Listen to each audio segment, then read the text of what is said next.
On an autumn afternoon, a gentle breeze blew through the small town of Maplewood, Pennsylvania. Emily Harrison walked briskly down the corridor of St. Mary's Hospital, checking her watch. 3 o'clock. It was time to pick up her son Jacob from school. Her face showed the fatigue of daily life as a single mother working while raising a child, but when she thought of her son, her expression naturally softened. "Emily, good work today." "You're leaving early today," called out Sarah, a fellow nurse. Emily smiled as she replied, "I have to pick up Jacob. Sometimes my mother comes to help, but today it's my turn." That boy is already 6 years old now. Time flies so fast. As she said this, Emily was remembering 3 years ago. Her divorce from her husband David had been finalized, and she had moved near her parents' home with her son. She had been full of anxiety at the time, but thanks to her parents' support, she was able to start a new life. Especially her mother Margaret, drawing on her experience as a former elementary school teacher, often helped take care of Jacob. As Emily drove, she was thinking about her mother's recent behavior. Margaret still doted on her grandson as always, but sometimes she showed a tired expression. Her father Robert seemed to speak less than before. Emily thought he was probably just not used to life after retirement. When she parked in front of Maplewood Elementary School, Jacob came out with the other children. Her blonde, blue-eyed son resembled his father, but he had also inherited Emily's features. His smile especially looked just like Emily's. "Mommy!" Jacob ran over and jumped into Emily's arms. As she hugged his small body, Emily felt the happiness of being a mother. No matter how difficult the days were, she could keep going because of moments like this. "How was school today?" "I got 100 on my math test. The teacher praised me." "That's wonderful. Let's tell Grandpa and Grandma too." In the car, Jacob happily talked about what happened that day. About the craft project he made with his classmate Tommy, how delicious the chicken nuggets at lunch were, and how he scored 2 goals playing soccer during PE. Emily listened to her son's stories while driving, occasionally responding with encouraging sounds. When they arrived home, Margaret was already waiting. With her graying hair neatly arranged and her usual gentle smile, she was very good with children from her 30 years of experience as a teacher. "Jacob, welcome home. How was your day?" "Grandma, I got 100 on my test." Margaret hugged her grandson, showing a genuinely happy expression. For Emily, her mother's presence was truly invaluable. On days when work ran late, or when she felt like collapsing from illness, Margaret always helped her. "Good work today, Emily. Was it tough?"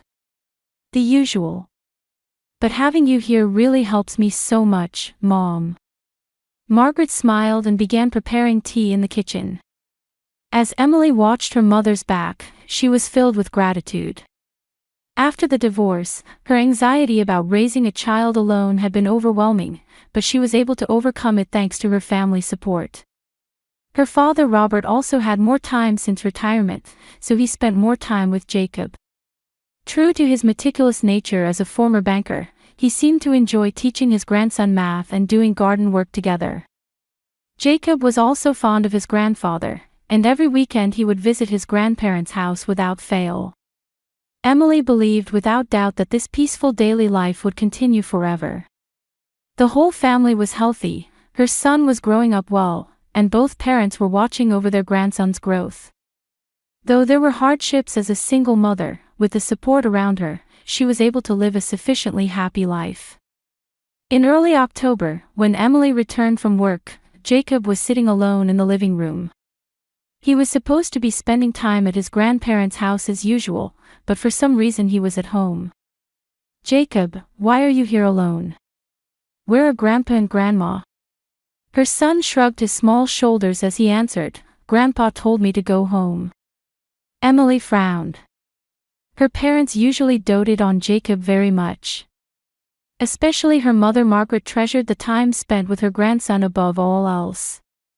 So why had they sent him home early today? Did something unpleasant happen? No, Jacob shook his head, but his expression was somehow clouded. Grandpa and Grandma were talking in loud voices. Emily sat next to her son and gently put her arm around his shoulder. Were they fighting?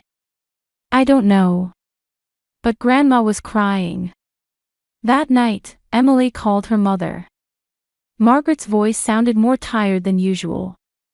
Jacob came home early today. Did something happen? On the other end of the phone, Margaret paused before answering. It's nothing serious. My husband was just in a bit of a bad mood. He seems to be stressed since retirement. Dad was. But Jacob said you were crying. That child worries too much. I'm fine. Really? However, there was no conviction in Margaret's voice. Emily felt uneasy, but she couldn't press further. The following week, Emily had consecutive night shifts at the hospital. Margaret looked after Jacob almost every day, but changes began to appear in her son's behavior. He no longer looked forward to going to his grandparents' house as before, and sometimes he would wake up in the middle of the night from nightmares. Mommy, do I have to go to Grandpa's house this weekend? On Friday night, Jacob asked shyly. Emily was surprised. Her son was supposed to be very fond of his grandparents, especially his grandfather Robert. Why? Didn't you like playing with Grandpa? Yes, but... Jacob hesitated. Grandpa has been acting strange lately. Strange? What do you mean? Her son shook his head. I can't explain it well. But it's scary. Emily lifted her son onto her lap. What could be happening at the grandparents' house that would make a 6-year-old child feel scared? However, caught up in work busyness, she couldn't find time to ask in detail. The following Wednesday, Margaret suddenly called. Emily answered the phone in the hospital break room. Emily, I need to talk to you about something. Her mother's voice was shaking. Emily became worried. What's wrong, Mom? It's about your father. He's been acting very strange lately. He stays up late into the night often, and sometimes he talks to himself. And... Margaret cut off her words. And what? He's become irritable. He shouts loudly over trivial things, and sometimes he throws things. Anxiety spread through Emily's chest. Dad does. I can't believe it. Robert certainly had meticulous and strict aspects, but he wasn't a violent person. During his banking days, he was respected by colleagues, and at home he was a gentle husband and father. It might be dementia. But when I suggest going to the hospital, he gets extremely angry. Mom, have you ever felt in danger? After a long silence, Margaret answered in a small voice, just once. Last Sunday, he grabbed my arm hard. Emily gasped. Were you hurt? Just a bruise. But Emily, this isn't like your father. There must be some reason. That night, Emily couldn't sleep. Her mother's story and Jacob's changes were beginning to connect in her mind. Perhaps her son's fear of his grandfather was because he had witnessed something. The next day, Emily decided to leave work early and visit her parents' house. Jacob was scheduled to go to his grandparents' house after returning from school as usual. Around 2 o'clock in the afternoon, Emily parked in front of her parents' house. The 30-year-old White House had maintained the same warm atmosphere from when she was a child. But today, something was different. When she opened the front door, she could hear her father's loud voice from the living room. I've told you over and over. This happened because of you. Emily stopped in her tracks. It was the first time she had heard her father shout so violently. Robert, please. Lower your voice. It's time for Jacob to come. Her mother's voice was trembling. Emily quietly moved down the hallway and peered at the situation from behind the living room door. Robert was standing in front of her mother, waving both hands while talking about something. Margaret was sitting in a chair, covering her face with both hands. That child isn't unrelated to this either. Because you say unnecessary things, it becomes so complicated. I haven't said anything. But it's true that Jacob is frightened. What does a child know? At that moment, Robert roughly grabbed Margaret's shoulder. Margaret let out a small scream. Emily was about to cry out, but at that instant, she heard the sound of the front door opening. Jacob had come home from school. "I'm home." When her son's bright voice echoed, the living room suddenly became quiet. Robert hastily let go of his hands, and Margaret quickly wiped away her tears. Emily hurried to the entrance to greet her son. "Jacob, welcome home." "Mommy? Why are you here?" "I came to see Grandpa and Grandma." At that moment, Robert and Margaret came out of the living room. Robert was making a smile as if nothing had happened. "Oh, Jacob. How was school?" However, Jacob stood hiding behind Emily. Despite seeing his grandfather smile, her son's body was trembling slightly.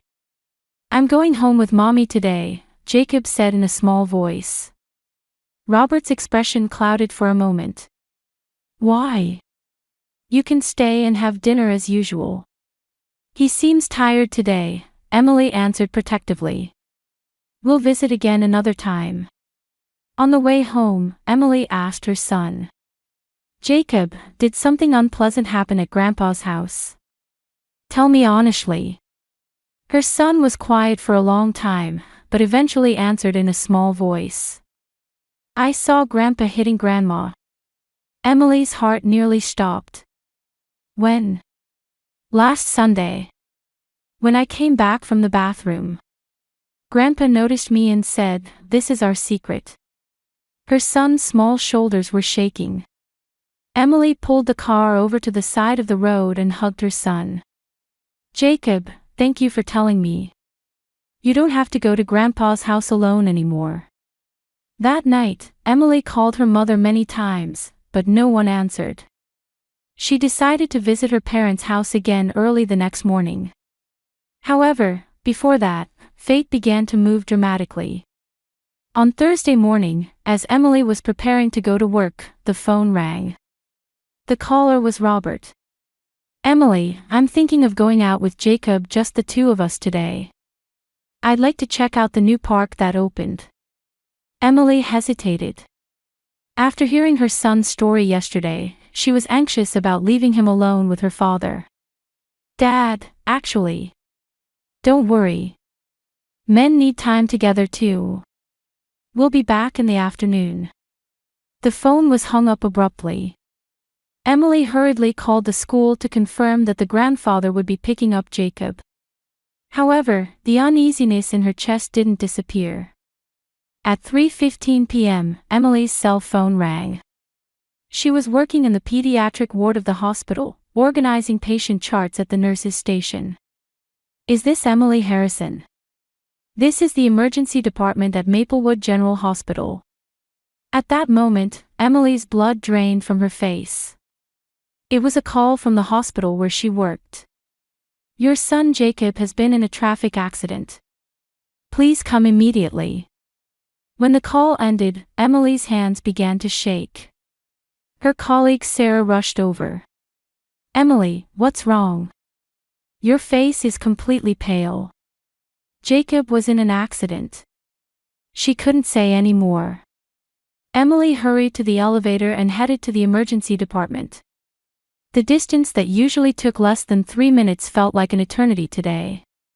When she arrived at the emergency department, Dr. Chin, the attending physician, greeted her. "Ms. Harrison, Jacob is unconscious but his life is not in danger. He has minor bruising on his head and a broken left arm." Emily sighed with relief, but immediately another worry crossed her mind. How did the accident happen?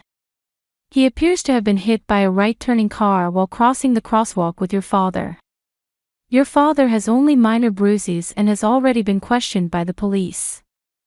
Emily hurried to her son's bedside. Jacob was lying in a small bed with an oxygen mask on. His left arm was in a cast, and his forehead was wrapped in bandages. It was completely different from her usually active son, quiet and frail. "Jacob," Emily gently took her son's right hand. "It's Mommy. It's okay, I'm here." After a while, Jacob's eyelids began to flutter. Eventually, his blue eyes slowly opened. "Mommy." "Yes, Jacob. Mommy is here." Her son looked around and seemed to understand that he was in the hospital. However, his expression showed confusion. "Mommy, I had a scary dream." "It's okay now. You were in an accident, but you don't have any serious injuries." Jacob gripped his mother's hand tightly. Then he suddenly became serious. "Mommy, Grandma can't come here." Emily was puzzled by her son's words. "Why?" "Grandma is worried about you." "No, she can't. If Grandma comes, she'll take me away." "Take you away? Where?" Jacob shook his head. "I don't know. But Grandpa said so. He said Grandma is trying to take me and Mommy away." Emily was confused. Her son's words sounded incoherent. Perhaps he was confused from hitting his head. "Jacob, Grandma loves you. She wouldn't take you away." However, her son's expression was filled with anxiety. "Really? Really? Grandma is." At that moment, the hospital room door slowly opened. Margaret entered with careful steps. Her face was distorted with worry and sadness. Perhaps she had been crying since last night. Her eyes were red and swollen. "Jacob," Margaret called out in a small voice. "It's Grandma. Are you okay?" At that instant, Jacob's expression completely changed. His eyes widened and his body stiffened. Then, desperately gripping Emily's hand, he said in a trembling voice, "Mommy, run." Emily was surprised by her son's reaction. Jacob was clearly feeling fear when he saw his grandmother. "Jacob, it's okay. It's Grandma." However, her son shook his head violently. "No. That's not Grandma." Margaret showed a hurt expression at her son's reaction. "Jacob, it's Grandma. Don't you recognize me? Stop. Don't come closer." Jacob screamed. The heart rate monitor began beeping faster. Emily frantically tried to calm her son. "Jacob, calm down. Grandma isn't a scary person." "That's a lie. Grandpa said so. He said Grandma is a bad person and will take me and Mommy away." Margaret was stunned by her son's words. "Robert said such things. Grandpa said it's Grandma's fault that the family is messed up." Jacob cried as he shouted. Emily was beginning to understand the situation. Her father had been filling her son's head with something. Moreover, content that made his mother out to be the villain. "Mom, could you step outside for a moment?" Emily asked quietly. Margaret nodded sadly and left the room. Her son's heart rate finally began to settle. "Jacob, what else did Grandpa say?" Her son answered while sniffling. "He said Grandma is trying to take my insurance money. And that when I die, she'll take that money and go somewhere with Mommy." Emily's blood froze. If insurance money was being mentioned, this might not be a simple accident. "Do you remember anything about the accident?" Jacob shook his head. "I don't remember. But I remember Grandpa saying now everything will work out." "When?" "In the car. Before we went to the park." Emily hugged her son. Everything was becoming clear. Her father was trying to use her son to get insurance money. And by making her mother out to be the villain, he was trying to hide his own plan. "Mommy, am I going to die?" Jacob asked anxiously. You won't die. I absolutely won't let you die, Emily answered firmly. And I will definitely protect you from anyone who tries to hurt you. At that moment, the hospital room door opened again. This time 2 police officers entered. Miss Harrison, could we have a moment of your time? We have some questions about the accident. Emily kissed her son's forehead and stood up. Jacob, I'm going outside for a moment, but I'll be right back. A nurse will be nearby, so you'll be fine. In the hallway, one of the police officers began to speak. Actually, there are several questionable points about this accident. According to witness testimony, your father was pulling your child's hand forcefully just before the accident. Pulling forcefully? Yes. It appeared as if he was trying to lead him to a dangerous place. Emily remembered her son's words. Her grandfather's words, now everything will work out. The talk about insurance money. And the scheme to make her mother the villain. Where is my father now? He's receiving treatment in another hospital room. However, there were many contradictions in his responses during questioning, and we're currently investigating in detail. Emily made up her mind. The time had come to tell the truth to protect her son and mother. There's something I'd like to tell you. This accident may not have been accidental. The next morning, Jacob's condition was stable. The swelling in his head had gone down, and his consciousness was clearer. Emily had spent the entire night at her son's bedside, and when the morning light streamed into the hospital room, she finally sighed with relief. Mommy, I'm hungry. Hearing Jacob's normal voice, Emily almost cried. Unlike yesterday's expression filled with fear, healthy color had returned to her son's face. I'll have them bring breakfast. At that moment, there was a light knock on the hospital room door. Detective Johnson from yesterday poked his head in. Good morning, Miss Harrison.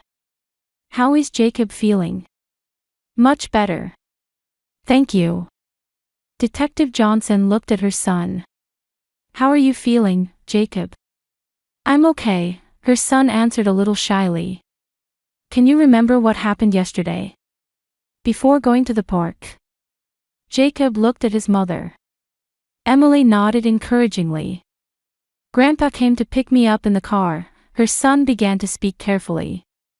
But we didn't go to the park. Where did you go? Somewhere I didn't know. It was near a big road. Detective Johnson took notes in his notebook. At that time, was Grandpa saying anything? Jacob thought hard. He said, today everything will be over. And then, don't tell Grandma and Mommy. Emily squeezed her son's hand. Her son's memories, which had been confused yesterday, seemed to be gradually becoming clearer. Do you remember anything else? Grandpa was crying, Jacob said in a small voice. He said, sorry, Jacob, while crying. Detective Johnson and Emily looked at each other. This was clearly a planned act. Jacob, just one more thing. Do you remember when you were crossing the street? Her son shook his head.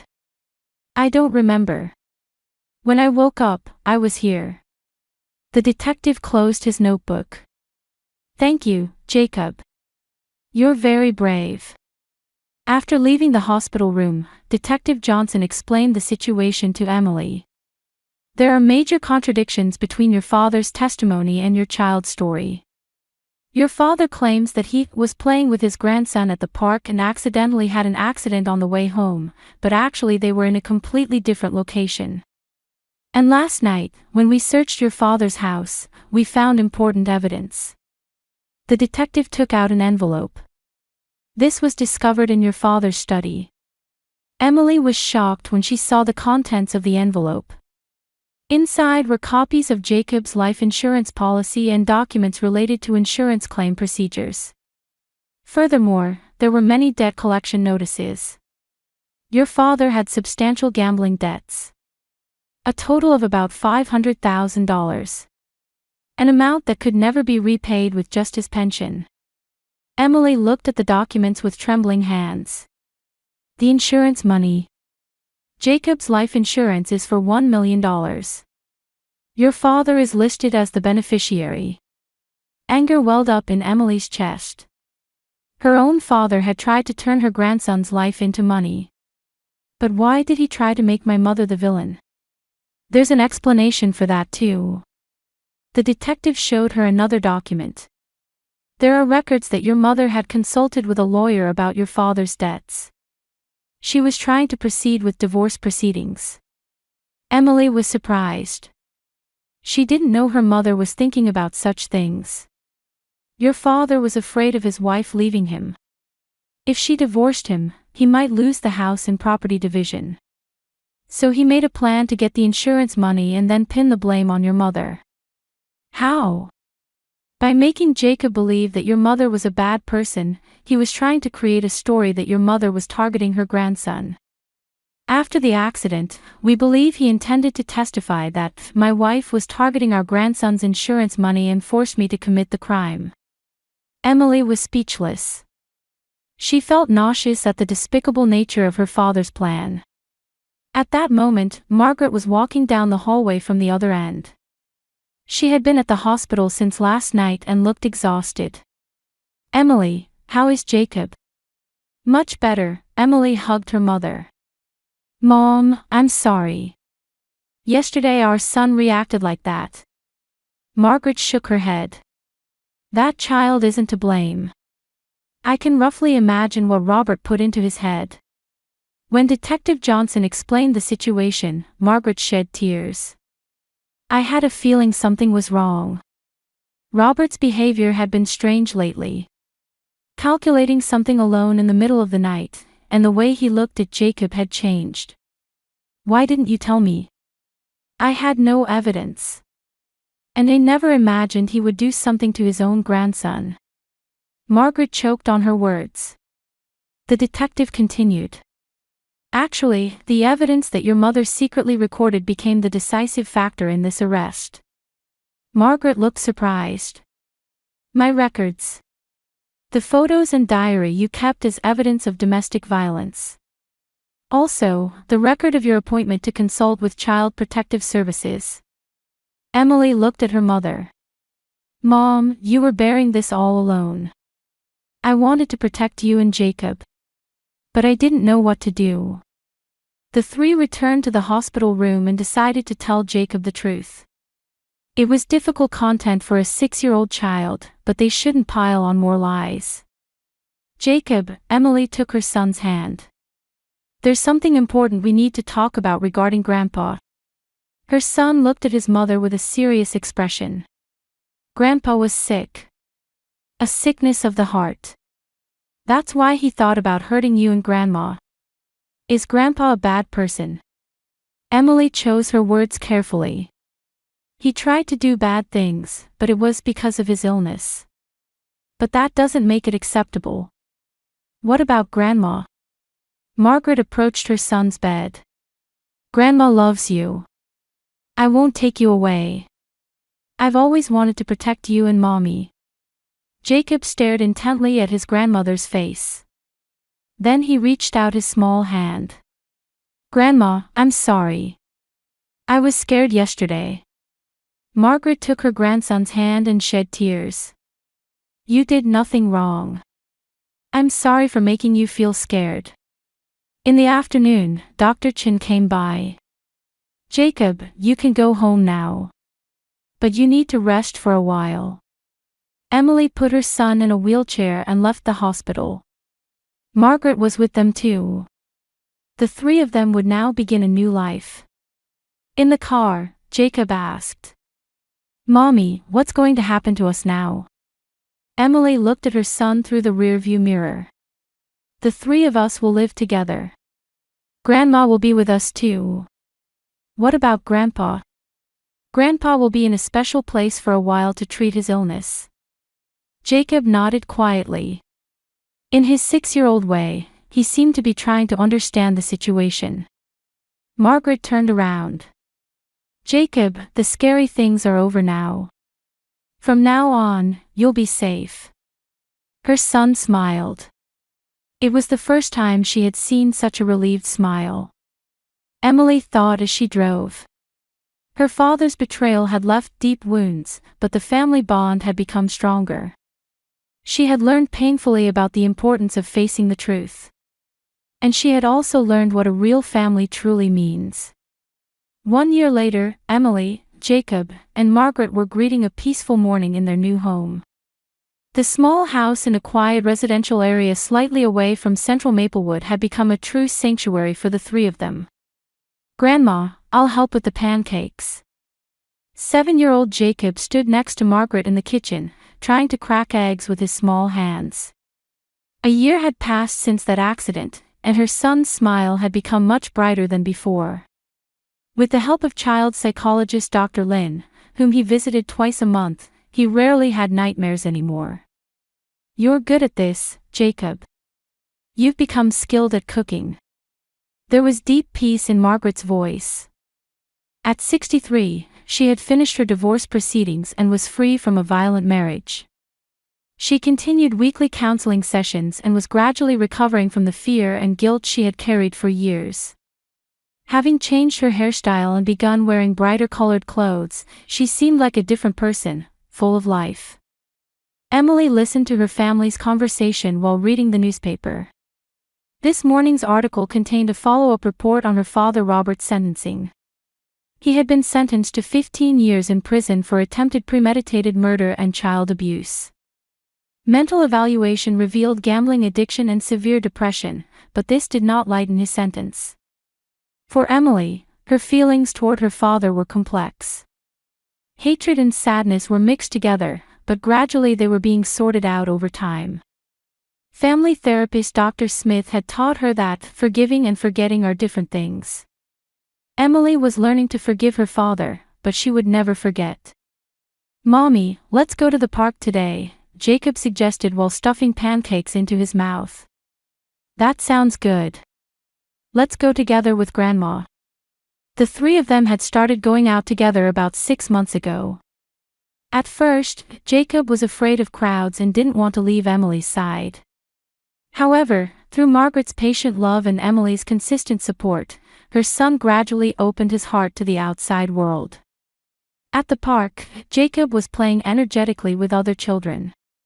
Emily and Margaret sat on a bench, watching over their son. "That child has really become strong," Margaret said with a smile. "Thanks to you, Mom. Without you, we couldn't have recovered this far." Margaret took her daughter's hand. "We supported each other. That's what a real family looks like." The two reflected on the difficult journey of this past year. Testifying in court, counseling sessions, countless nights comforting Jacob when he cried out in the middle of the night. However, having overcome all of that, the three were bound by an even deeper bond. "Mommy, Grandma, look." Jacob was waving from the swing. There was no longer any shadow of fear in that smile. Emily stood up and waved back at her son. And she quietly vowed in her heart. She would continue to protect this child, and her mother, forever. In the evening, when they returned home, there was a letter in the mailbox. The sender was Robert. Emily hesitated, but opened the letter. To Emily. "The crime I committed can never be forgiven. However, while receiving treatment, I have come to understand how terrible my actions were. I sincerely apologize to Jacob, Margaret, and you. I will never harm my family again. Please live happily. Robert." After reading the letter, Emily took a deep breath. Then she threw the letter into the fireplace fire. She would accept the past as the past, but would not be trapped by it. That night, the three sat on the sofa watching Jacob's favorite animated movie. Her son was sleeping on Margaret's lap, and Emily was resting her head on her mother's shoulder. "Mom," Emily said in a small voice. "We've become a real family." "Yes," Margaret gently stroked her daughter's hair. "Family isn't just about blood relations. People who love each other, support each other, and share the truth with each other, those are family." Outside the window, Spring rain was falling quietly. It was gentle rain announcing the beginning of a new season. In the small house of the three, warm light was lit, and laughter filled with genuine love echoed. A true family is not bound by secrets or fear. It consists of people who understand each other's pain, overcome difficulties together, and are connected by unconditional love. Emily, Jacob, and Margaret had learned this through their own experience. And now, as a family in the true sense of the word, they were beginning to walk a new life.